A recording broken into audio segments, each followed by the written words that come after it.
सबसे पहले स्वागत है आप सभी को इस नए वीडियो पे। ललित नारायण मित्रा विश्वविद्यालय के द्वारा पीजी में एडमिशन लेने वाले कैंडिडेट के फर्स्ट सिलेक्शन लिस्ट जारी कर दिया गया है। इस वीडियो के माध्यम से बताऊंगा कि आप इस सिलेक्शन लिस्ट को कैसे डाउनलोड कर पाएंगे।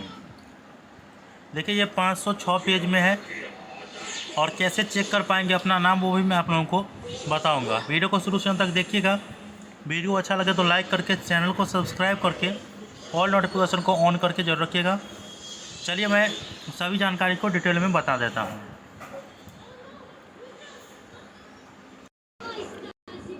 सिलेक्शन लिस्ट डाउनलोड करने के लिए अपने मोबाइल के क्रोम ब्राउज़र को ओपन करिएगा और गूगल सर्च बार में टाइप करिएगा www.lnmuinfo.in। जैसे आप लोग यहाँ पे देख रहे हैं, इस प्रकार से टाइप करना है और सर्च कर देना है। अब जैसे ही टाइप करेगा तो lnmuinfo.in की वेबसाइट इस प्रकार से ओपन हो जाएगा। ब्रेकिंग पोस्ट में भी आप लोग देख रहे होंगे ना। नीचे आइए और नीचे आने के बाद यहाँ पे आप लोगों को नया अपडेट देखने को मिल रहा होगा। मैं दिखा देता हूँ। Download LNMU PG admission first selection list 2023 से 25 होगा सेशन। इस पर क्लिक करना है। अगला इंटरफेस ओपन होने लगेगा। अब देख सकते हैं अगला इंटरफेस ओपन हो गया है और यहाँ पे सिलेक्शन लिस्ट डाउनलोड करने का प्रोसीजर है। देखिए अपना नाम अगर आप चेक करना चाहते हैं शॉर्टकट तो यूज़र आईडी और पासवर्ड के सहायता से इस लिंक से कर सकते हैं, ठीक है।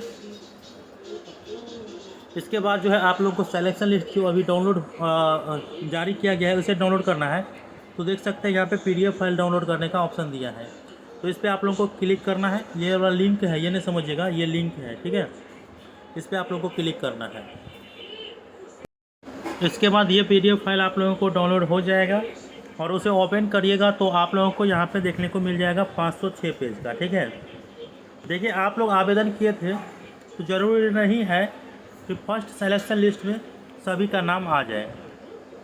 जिनका मार्क ज़्यादा होगा उसका आया होगा नाम और अपने प्रेफरेंस के हिसाब से यहाँ पर देख रहे होंगे, ठीक है।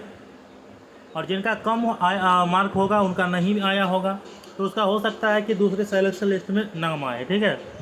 या तीसरे सिलेक्शन लिस्ट जारी किया जाएगा तो उसमें आएगा। या बहुत से ऐसे कैंडिडेट हैं जिनका एडमिशन भी नहीं हो पाएगा क्योंकि सीट कम है और स्टूडेंटों की संख्या ज़्यादा है, इस कारण से हो सकता है, ठीक है। आप लोगों को हो सके तो आप लोगों को यहाँ पे सबसे पहले एप्लीकेशन ID देखने को मिल जाएगा, ये वाला। और आपके PDF फाइल पे भी ये वाला होगा। जब ऑनलाइन आवेदन किए होंगे तो एप्लीकेशन ID दिया होगा। तो अपना एप्लीकेशन ID आप लोगों को कहाँ टाइप करना है मैं यहाँ पे बता देता हूँ थोड़ा। यहाँ देखिएगा आप लोगों को सर्च का ऑप्शन देखने को मिल जाएगा, इस पर क्लिक करना है और जो एप्लीकेशन ID है वो यहाँ पे टाइप कर दीजिएगा। जैसे ही टाइप करिएगा तो थोड़ा समय लेगा, अगर दूर तक होगा क्योंकि 506 पेज है तो समय लगा। उसके बाद आपका जो एप्लीकेशन ID है वो शो कर जाएगा इस प्रकार से, ठीक है। उसके बाद अगर आपका नाम इसमें आया होगा तब आपका नाम जो है एडमिशन फर्स्ट सिलेक्शन लिस्ट के हिसाब से हो जाएगा। किस कॉलेज में आया है वो यहाँ से देख सकते हैं। नाम आप पे देखने को मिलेगा, कैटेगरी, उसके बाद जो date of birth, EBC female जो भी है देखने को मिल जाएगा। APSM कॉलेज बेगूसराय में इसका नाम आया है बॉटनी ऑनर्स में। वो प्रेफरेंस दिया था 2 नंबर में, ठीक है। तो उसमें आप लोगों को एडमिशन लेना है। एडमिशन कब से कब तक लेना है इसके बारे में विस्तृत जानकारी मैं आप लोगों को अगले वीडियो में बताऊंगा। और वीडियो अच्छा लगा हो तो लाइक करके चैनल को सब्सक्राइब करके ऑल नोटिफिकेशन को ऑन करके जरूर रखिएगा। मिलते हैं अगले वीडियो में, तब तक के लिए धन्यवाद।